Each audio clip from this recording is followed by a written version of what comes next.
nombre es José Edgardo Echegaray y se me escapó el tiro. Yo no quise matar a nadie, se me escapó. Tras el homicidio ocurrido el último domingo en La Plata, una enorme polémica se vuelve a desatar en el país. Un preso, a quien se le dio el beneficio de la libertad condicional, mató a Abril Bogado, una nena de 12 años. Se trata de José Edgardo Pepito Echegaray, quien debía estar en cárcel exactamente hasta el 22 de junio del 2018, ya que cumplía una condena por tentativa de homicidio desde mediados del 2012. Pero el juez, José Villafañe, le permitió salir bajo la figura de libertad asistida en julio del 2015. Lejos de intentar reinsertarse en la sociedad, este individuo salió a robar y terminó matando a la menor. A tan solo 15 cuadras de este domicilio, de donde ocurrió el asesinato de esta menor de 12 años, es el domicilio donde se encontraba el autor material del disparo. En su momento, el argumento de Villafañe para otorgarle la libertad asistida a Echegaray fue que el preso estaba intentando terminar el secundario, que había formado una pareja y tenía un bebé de 9 meses. Sin embargo, el servicio penitenciario consideró que si bien Echegaray había realizado un avance con el secundario, nunca mostró voluntad de trabajar en la cárcel. Por lo tanto, dictaminaron que la libertad condicional o asistida era inconveniente, pero el asunto fue resuelto por la Cámara de Apelaciones de La Plata, con la firma de los camaristas Alejandro Villordo y Ricardo Zelagowski, quienes le dieron la razón a Villafañe, lo que posibilitó que Echegaray recuperara la libertad.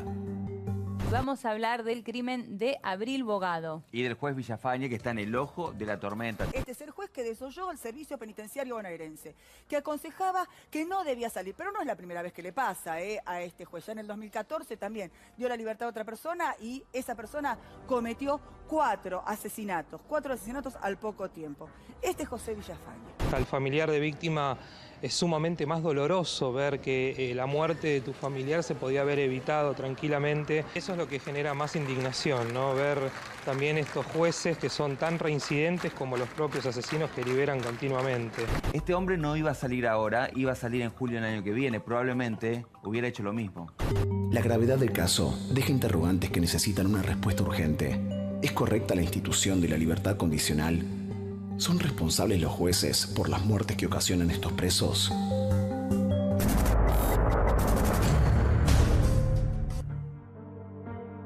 Un crimen tremendo, un crimen que no tiene palabras, el de Abril.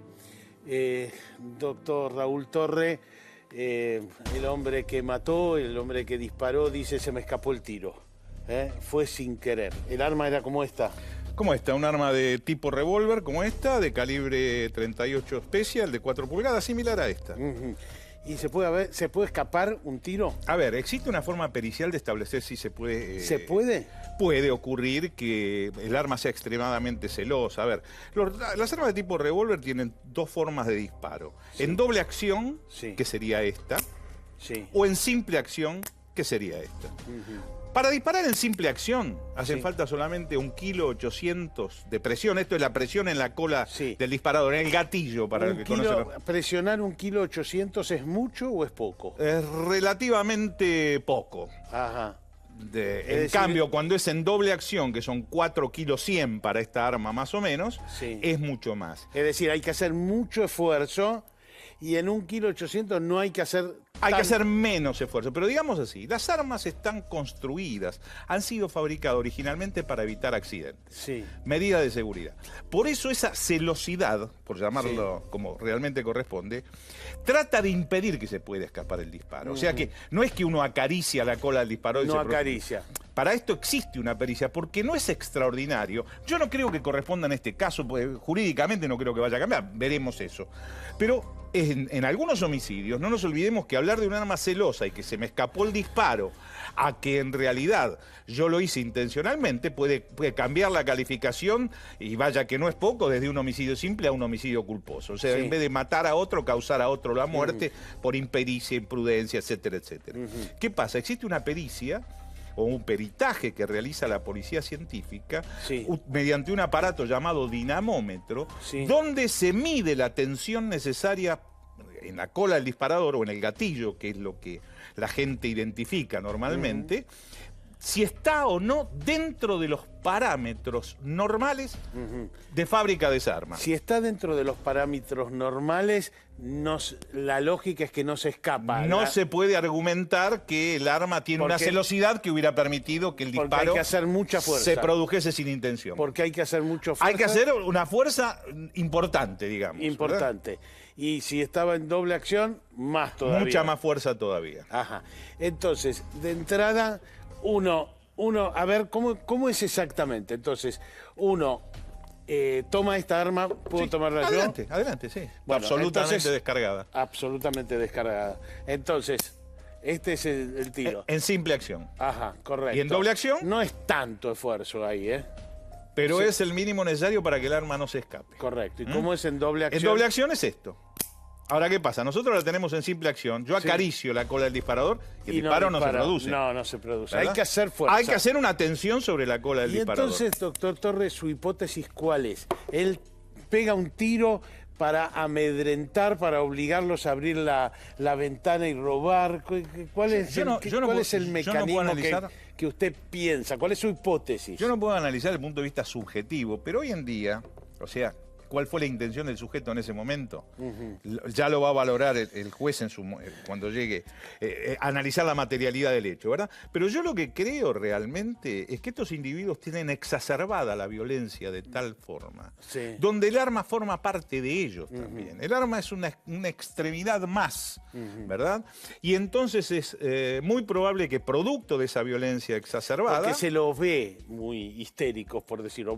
Tratan de robar un auto después... Yo analicé el video y se ven movimientos muy rápidos, confusos, van a un vehículo y después cuando ve al compañero en el otro, cruza, porque evidentemente iban a asaltar, como se dice en el lenguaje cotidiano, a uno, pero después ve que el compañero está con el otro y ahí se cruza, ahí se produce un forcejeo. Yo creo que ahí es donde viene el disparo. Y yo no creo que, a ver, el disparo, producido intencionalmente o no, vaya a modificar la situación. Vamos a hablar eso con el procurador de la provincia de Buenos Aires, el doctor Julio Contegrán, dentro de unos minutos. Tenemos una palabra autorizada, entonces. Ese encuadre de si cambia o no cambia. Pero, insisto, a mí esto... requiere un poquito de fuerza. Es decir, no es que yo toco acá... Pero en el marco de un lío... No hay, el arma ha sido fabricada para que esto no ocurra accidentalmente. Yo ahí estoy tocando la cola del disparador. Sí. Y no vemos que no se produce ningún disparo. ¿Sí? Yo tengo la intención de disparar y ahí sí se produce el disparo. O sea que en principio hay que partir de una hipótesis, es en el marco de una histeria de robo en un auto, en otro, etcétera, de que me cruzo, hay como un nivel de violencia que produce... Yo le llamaría la violencia exacerbada que tienen este tipo de delincuentes cuando cometen los hechos cotidianamente, ¿verdad? Luego... El empleo del arma de fuego ya de por sí está indicando la potencialidad del peligro. Claro, de esto no hay ninguna duda, ¿verdad? Correcto. Vamos a ver los hechos. Estos son los hechos.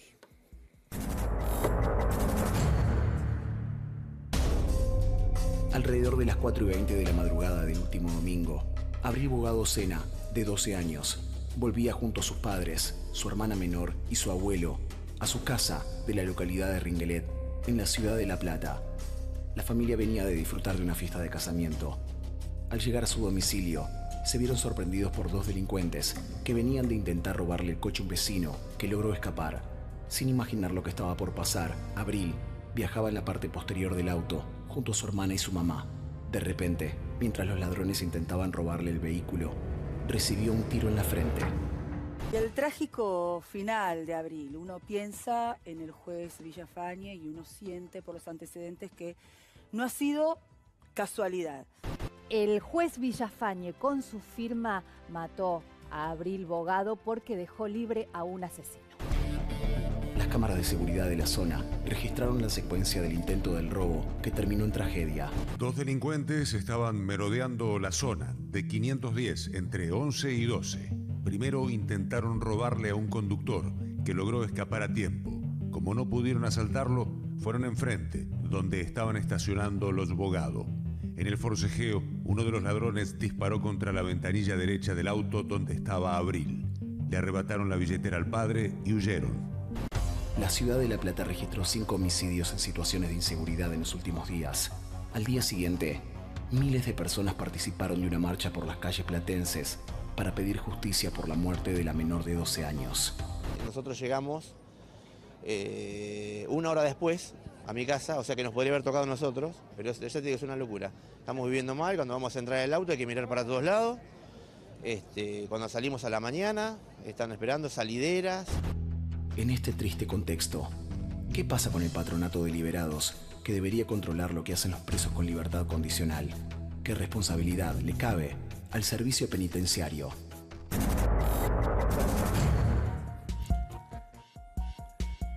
Doctor Luis Olman, buenas noches.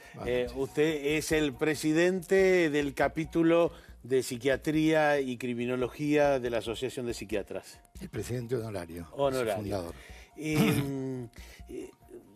La gente, digamos, como José Villafañe, ¿es lógico que les den una libertad condicional o libertad asistida?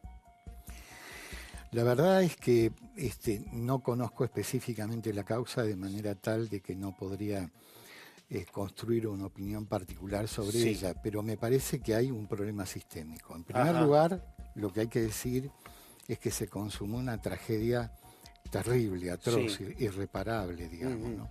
¿No previsible? No previsible en términos... Digo, porque hemos tenido otros casos también, de gente que sale con libertad asistida y que vuelve a cometer los delitos. Vamos a ver enseguida algún caso, pero ¿cómo se hace para prevenir una cosa por el estilo? En primer lugar, es muy difícil la evaluación. Ajá. Está el gabinete criminológico del servicio penitenciario, que por otro lado tiene una crisis estructural. ¿Por qué? Por 2 razones. Tiene una crisis estructural porque tiene una superpoblación extraordinaria y porque tiene una corrupción estructural desde hace largos años. ¿Es cierto el mito de que certificado de buena conducta y informes positivos medio que se compran de vez en cuando? Por lo menos el mito seguramente tiene un núcleo de verdad. La otra cuestión es que, a diferencia de los jueces de ejecución de la capital federal, un juez de garantías de la provincia de Buenos Aires tiene el control de la ejecución de la pena de 6.000, 7.000, 8.000 presos. ¿Y cómo hace? No sé cómo hace, precisamente, es imposible. Esa es la cuestión. Y por otro lado, no tiene un equipo interdisciplinario que lo asesore. Y en ese sentido, toda la cuestión carcelaria y toda la cuestión de la ejecución penal, que debe ser entendida como... la ejecución penal o el derecho penal como un derecho constitucional está detrás de la escena social. Quiero decir, a veces los jueces dicen, bueno, en realidad la cárcel no le importa a nadie. Y algo de eso... No le importa en el sentido de que no se mejoran las condiciones, ese tipo de cuestiones. No solo que no se mejoran las condiciones, sino que el abordaje, esa disputa axiológica de quien ingresa a la prisión y que requiere un modelo de atención, de prevención primaria en política criminal, está ausente. Por otro lado, en el barrio, este joven era conocido. Es decir, que la policía sabía de su existencia. La policía de La Plata tiene un alto nivel de corrupción. Es decir, que lo dejaron caminar, por decirlo entre comillas. Era integrante de una barra brava y la barra es una organización delincuencial. Y yo creo que en esas condiciones que había unas luces la interrupción de la pena... Bueno, por otro lado, la inexistencia del patronato, que es como sí, porque el patronato debía tener esos datos. Es decir, salió este hombre Chegaray a ver qué está haciendo, tiene trabajo. Es muy difícil saber que es parte de la barra brava, uno de los 2 clubes de La Plata. No es muy difícil. Es decir, si el patronato no hace su trabajo, tampoco tiene elementos para decirle al juez interrumpa la libertad condicional que usted le ha otorgado. Me gustaría que, sobre todo, que distingamos casos. Fíjese, estos son algunos de los casos que han pasado, que los dejaron en libertad condicional. Ahí tenemos, Ángel Fernández debía cumplir 25 años de prisión por violación y femicidio, arresto domiciliario y hizo un desastre. Ahí lo tenemos. Obtuvo la libertad condicional a pesar de estar condenado Juan Ernesto Cabeza a 24 años por 4 violaciones y después termina nuevamente violando. Juan Ernesto Cabeza, 2 semanas después, intentó abusar y asesinó a Tatiana Colossier. Y bueno, tenemos casos. ¿Es lo mismo violadores que homicidas, que ladrones, o cada caso debe medirse como específicamente? Cada caso debe medirse específicamente, pero de hecho no es lo mismo. No es lo mismo. No, por supuesto. El Los atentado a la violadores vida tienen algo, digamos, que es más permanente, por decirlo de alguna es más manera. permanente porque se parte de una falla estructural de su constitución como sujeto. Falla la estructura del superyo, el lugar donde se asientan los valores de un sujeto, digamos. Por eso, en la reforma del Código Penal, la comisión anterior, que estaba integrada por Gil Lavedra, Zaffaroni, una por todos los partidos. Por todos los partidos, establecieron que la pena debía ser de cumplimiento efectivo, es decir, se cortó la prisión domiciliaria. Esa idea de que salía todo el mundo no es cierta. Es decir, hay cierto tipo de delitos, sobre todo como de la gravedad. Eso, por ejemplo. La violación, el homicidio, me parece que son delitos muy graves contra la persona, mucho más graves que un delito económico o de robo, que creo que hay consenso de que requiere el cumplimiento completo de la pena. Ahora, al mismo tiempo yo le digo, un preso que está condenado a 11 años, después se lo voy a preguntar también al doctor Contegrán, pongámosle que está condenado a 8 años o a 7 años, y yo le digo, si estudiás y trabajás te voy a reducir la pena por buena conducta. ¿No incentiva trabajar y estudiar dentro de la cárcel y prepara como una reinserción? Estamos hablando de delitos diferentes, pero estamos hablando además de una concepción carcelaria que debe cambiar radicalmente. Los parches, cuando hay un nivel de corrupción y de degradación tan importante, en las cárceles, la reestructuración debe ser sistémica. Y en ese sentido, digamos, esos presos tienen que recibir una atención. La progresividad de la pena es un derecho que tienen ellos. Está claro que quienes estudian, por ejemplo, y hacen una carrera técnica universitaria, tienen un nivel de reincidencia mínimo, muchísimo menor. Quiere decir que ese esfuerzo es válido, pero ese esfuerzo lo debe asumir el Estado. Y no hay justificaciones para que eso, digamos, no ocurra. Hay una presión que a mí me molesta. Dentro de la cárcel hay como una presión, está medio mal visto en algunos casos. Pero doctor Olman, gracias por esta charla. Enseguida venimos con el procurador de la provincia de Buenos Aires, el doctor Julio Contegrán, pero veamos mientras tanto quién es el juez de esta causa, el doctor Villafañe. Yo decía que en el nuevo paradigma el condenado es un sujeto de derechos, no es la persona que en el viejo paradigma estaba a disposición del Poder Ejecutivo. También está la falsa idea de que los jueces de ejecuciones podemos averiguar el futuro. Y eso es imposible. Es decir, los jueces dan una respuesta que puede ser por sí o por no. Yo puedo otorgar una libertad. Al primero que tengo que notificar es al fiscal. El fiscal tiene la posibilidad de volver a controlar interponiendo un recurso y la Cámara puede revocar. Claro, hay 3 jueces revisan. Por supuesto. A partir del asesinato de Abril Bogado, a manos de José Pepito Echegaray, el juez José Villafañe quedó en el ojo de la tormenta por haberle otorgado la libertad asistida, a pesar de las opiniones adversas del servicio penitenciario bonaerense. Ese es el problema que tiene la ejecución, ¿sí? Es decir, que se ve en determinados casos y se piensa que determinadas personas, por haber hecho determinadas cosas, no tienen más derechos, y esto refleja el paradigma viejo. No es la primera vez que una decisión de estas características de parte del magistrado Villafañe termina en tragedia. En el año 2016, este juez platense le concedió salidas transitorias a Pablo Lewandowski, acusado de robo agravado. Poco tiempo más tarde, el delincuente ingresó a una vivienda donde vivía una mujer de 83 años y la mató a golpes. El 22 de abril del año pasado, un sujeto ingresó a la casa de mi mamá y a golpes la mató. Un sujeto que estaba con una libertad asistida de 48 horas otorgada por el juez Villafañe.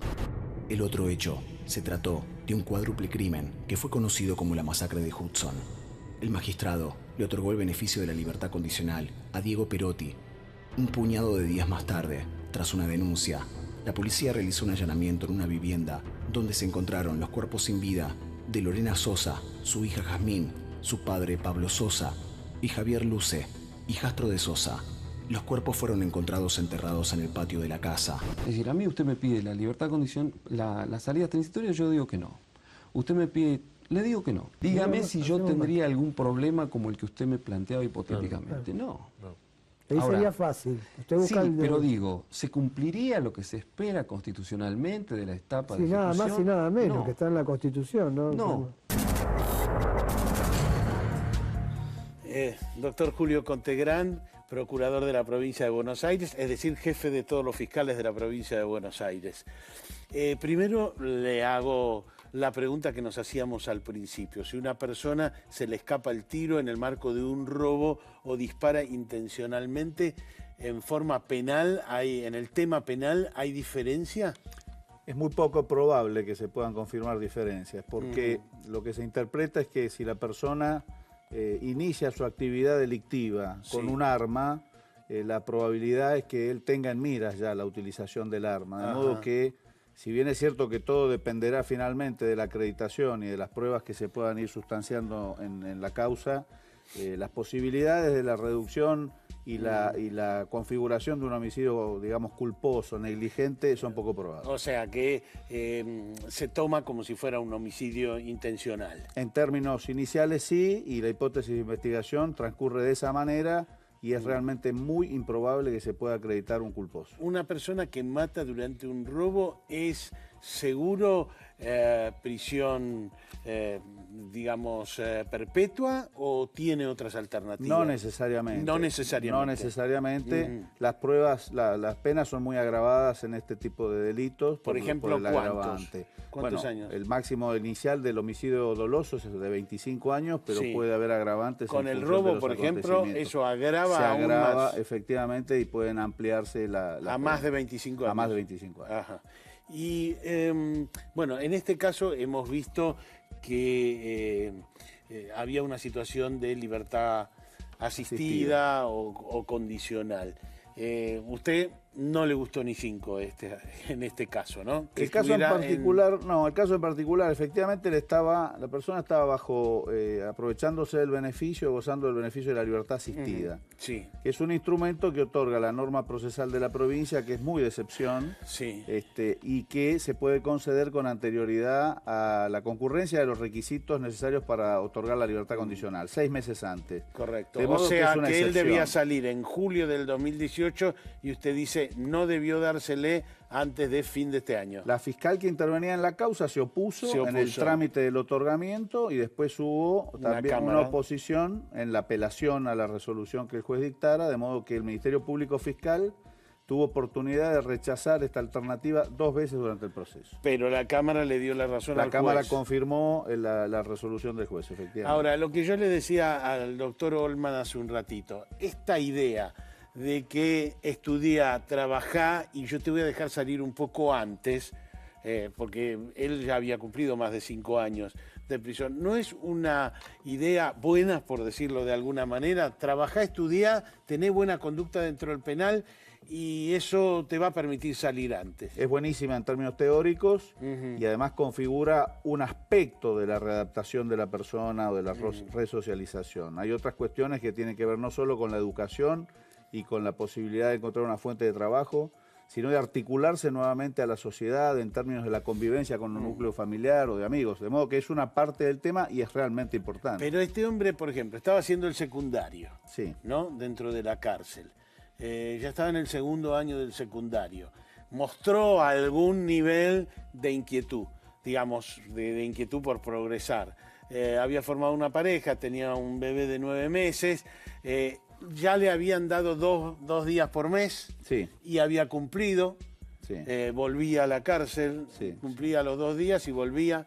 Tenía el beneficio de salidas transitorias, efectivamente. Lo que sucede es que según el informe del Servicio Penitenciario, en este proceso de otorgamiento de la libertad asistida se había además aclarado que esto no era suficiente, que el proceso de readaptación y resocialización no había concluido y que por lo tanto era inconveniente la libertad. Estudiaba pero que debía trabajar. Además había demostrado Dentro de la algunas actitudes violentas importantes que hacían pensar al Servicio Penitenciario que no era conveniente. Se le encontró una faca y un celular. ¿Tampoco parece tan violento eso o sí? No. Además en la relación con sus compañeros. Correcto. Sí, efectivamente. Vamos a ver la opinión de un juez. Bien. Y vamos a hablar después porque obviamente los jueces son los que tienen mucho poder de decisión en estos procesos.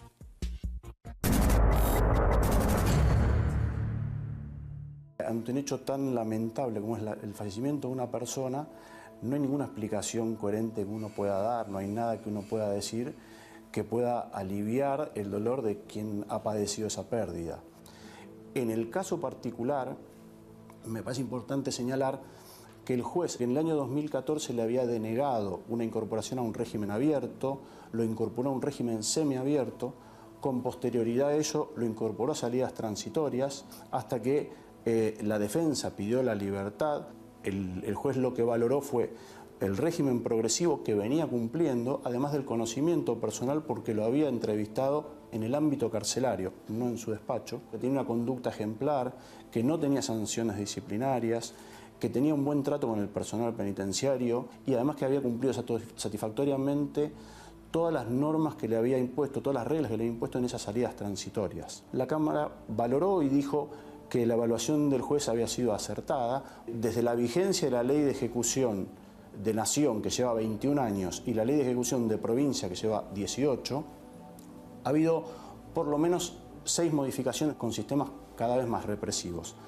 Las consecuencias no se fueron favorables, los resultados obtenidos no fueron la disminución del delito y sí fueron la incrementación de la población carcelaria. Esto lo que genera es la dificultad de que las personas que estén privadas de su libertad puedan acceder a un tratamiento adecuado tendiente a su reinserción social. Y además creer que los jueces somos personas que vivimos en una burbuja. Nosotros formamos parte de la sociedad, llevamos a nuestros hijos al colegio, vamos al supermercado, cargamos nafta y salimos con nuestra familia y no vivimos custodiados por 3, 4 personas, ni vivimos en barrios blindados o tenemos autos blindados. Salimos a la calle como cualquier otro, hemos sido víctimas de delito también y además es creer que el derecho penal puede solucionar algo cuando en realidad el derecho penal actúa después de que algo ya ocurrió. Doctor Contegrán, como usted ve, hay jueces que están a favor de un proceso de libertad asistida o libertad condicional y a usted le parece que debe haber restricción, más restricción. Mi interpretación es que este tipo de instrumentos procesales son excepción y no norma.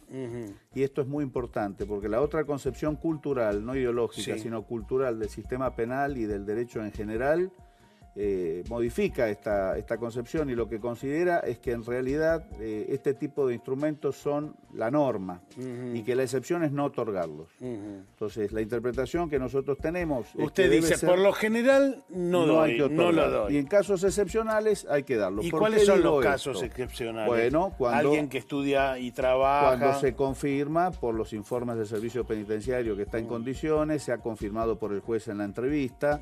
¿Por qué digo esto? Que es muy importante, porque la existencia de una sentencia que ha determinado una pena se ha logrado, se ha alcanzado a partir de un proceso en el que la persona ha ejercido su derecho de defensa sin duda. Y los instrumentos del Estado han operado para poder garantizarle ese derecho de defensa y finalmente se ha llegado a una conclusión. Hubo una condena. Ya está. Hubo una condena. Fíjese que Pero si a mí me condenan a 8 años y me dicen...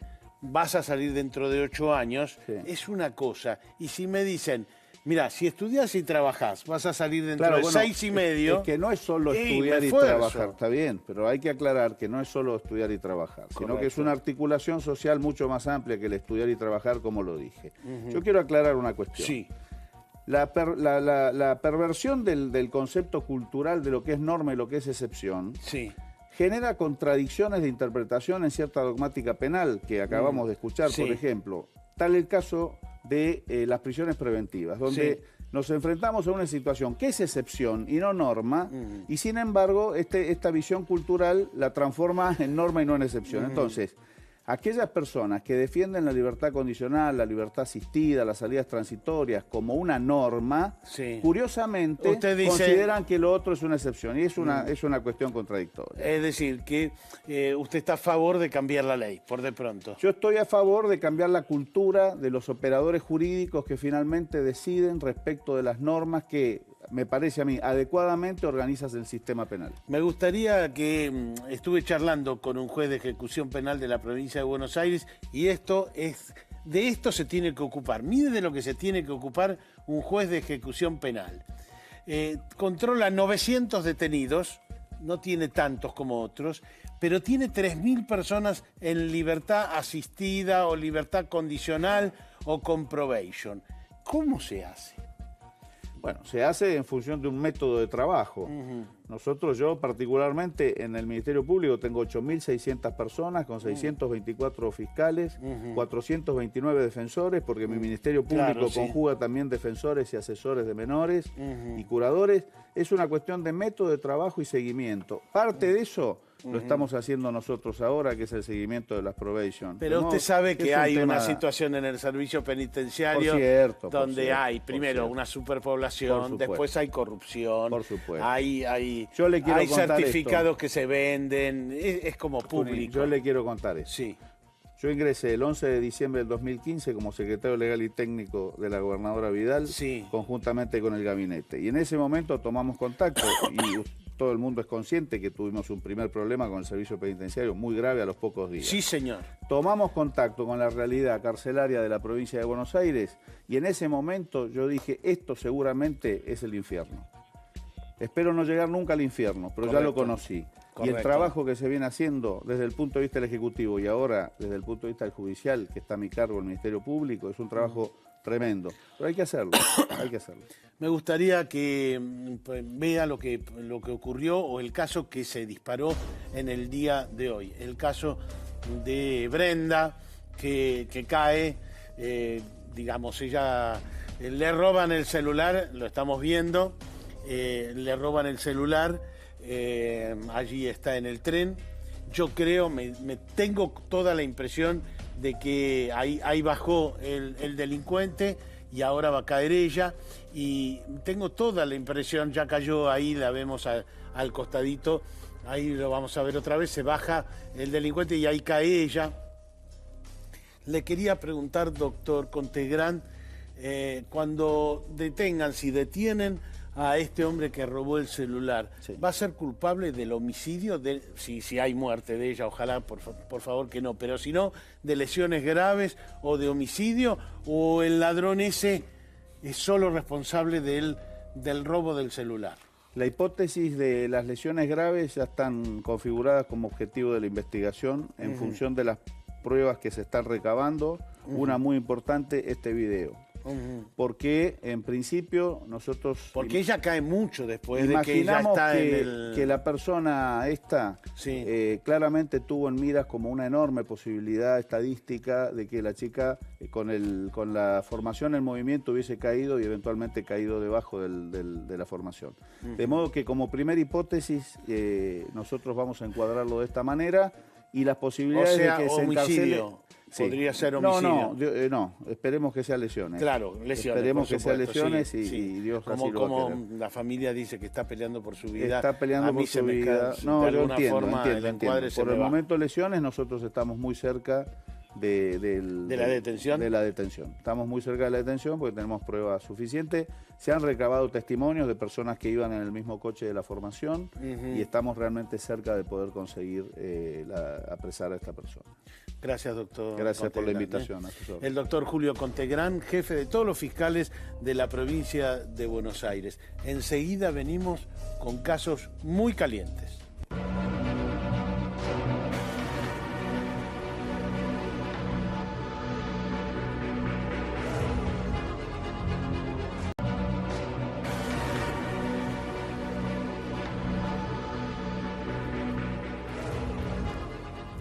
Doctor Torre, vamos a dar algunas informaciones que son exclusivas en el caso de la muerte de Santiago Maldonado. Saben ustedes que recién el 24 se hace la reunión entre los forenses, pero puedo ir adelantando, esto se va a certificar en ese momento, de que la impresión es que efectivamente murió por ahogamiento, por sumersión, y que el diagnóstico mayoritario allí va a ser que estuvo en el agua durante todos estos 77 días en que estuvo desaparecido. Eso esencialmente porque tiene como desprendimientos en el cuerpo que, mirado en tablas que me mostraron, incluso los forenses, las tablas, que son tablas norteamericanas, o sea, del invierno norteamericana, de aguas frías, que se corresponden esos hechos físicos con más de 60 días, con 77 días. La gran duda que a mí me queda, doctor Torre, es, hay buzos que dicen, no hacíamos pie en el lugar donde encontraron el cuerpo, y otros que dicen, bueno, no es tan así. ¿Uno se puede ahogar en un lugar donde no hace pie? Claro, o donde hace pie, mejor dicho.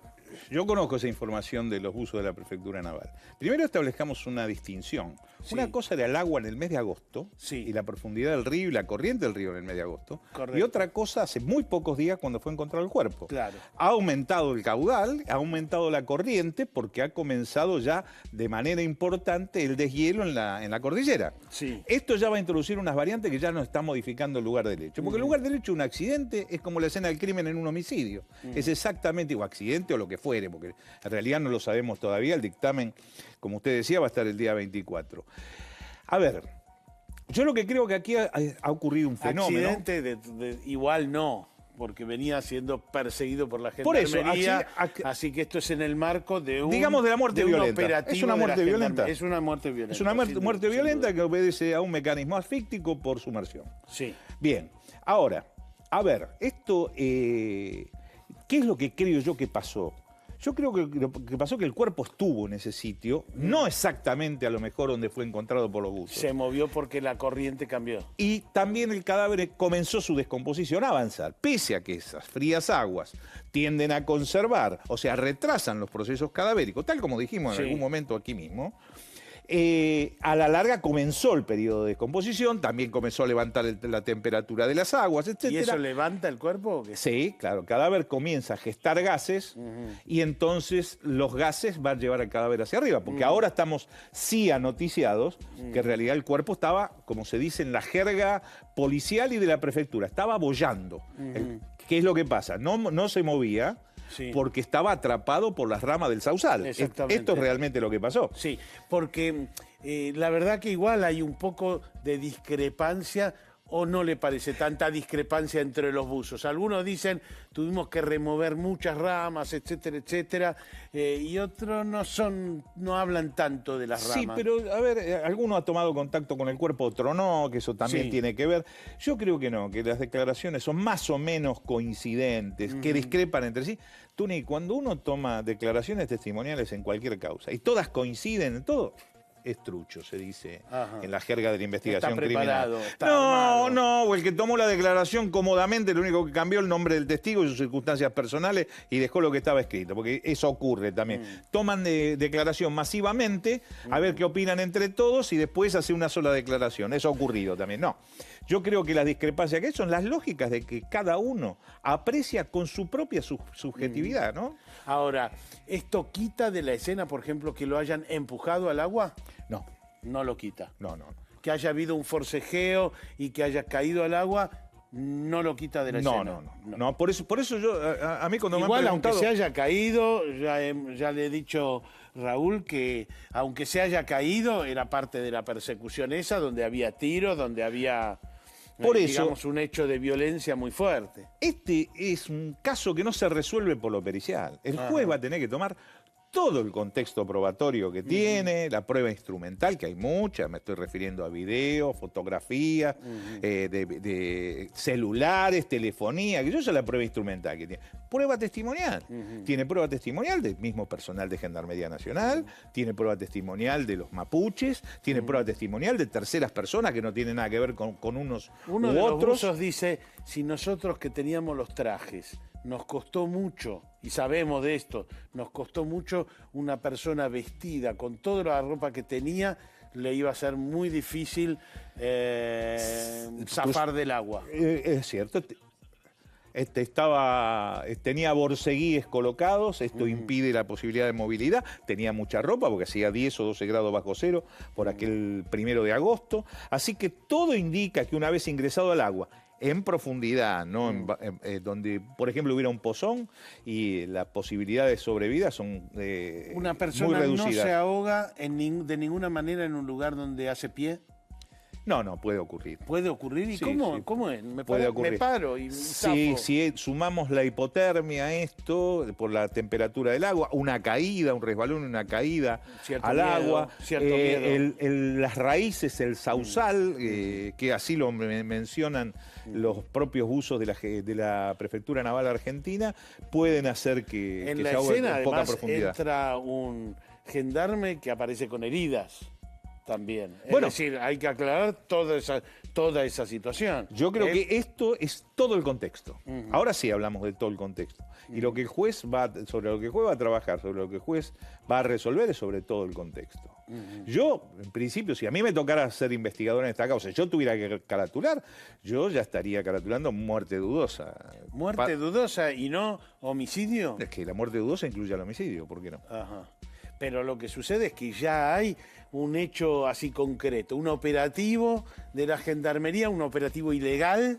Está bien, Tuni, pero va a ser muy difícil que el juez, me animo a suponer, tal vez no ocurra lo que yo creo, ¿no? Que el juez caratule homicidio si no tiene alguna evidencia muy concreta. Bueno, enseguida volvemos con las conclusiones.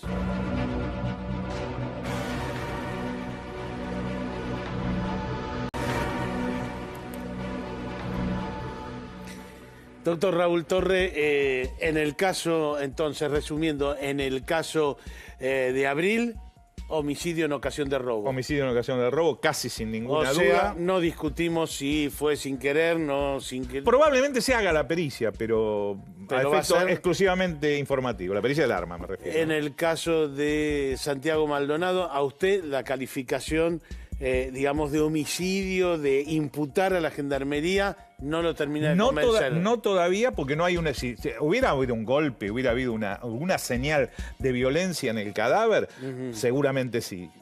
Lo que no quiere decir que no vaya a surgir en su momento. Por eso yo creo que el principio de muerte dudosa, que involucra el homicidio, digámoslo claramente, no Sí. es que se aleja, lo involucra. A usted lo de Echazú, el que está sangrando, le llama la atención. Bueno, es un detalle que Un evidentemente gendarme el juez... que estaba al lado y termina ahí, algún tipo de pelea pudo haber habido. Es un detalle que el juez va a analizar. Y en el caso de Brenda, caída o arrojada desde el tren, le parece que también serán lesiones gravísimas. Y esperemos que no lo peor, ¿verdad? Correcto, pero el responsable de todas maneras es el que robó el celular. Yo creo que se lo va a imputar por ese lado. Recorrimos todo hoy con información, con mucha información exclusiva. Nos vemos en la próxima.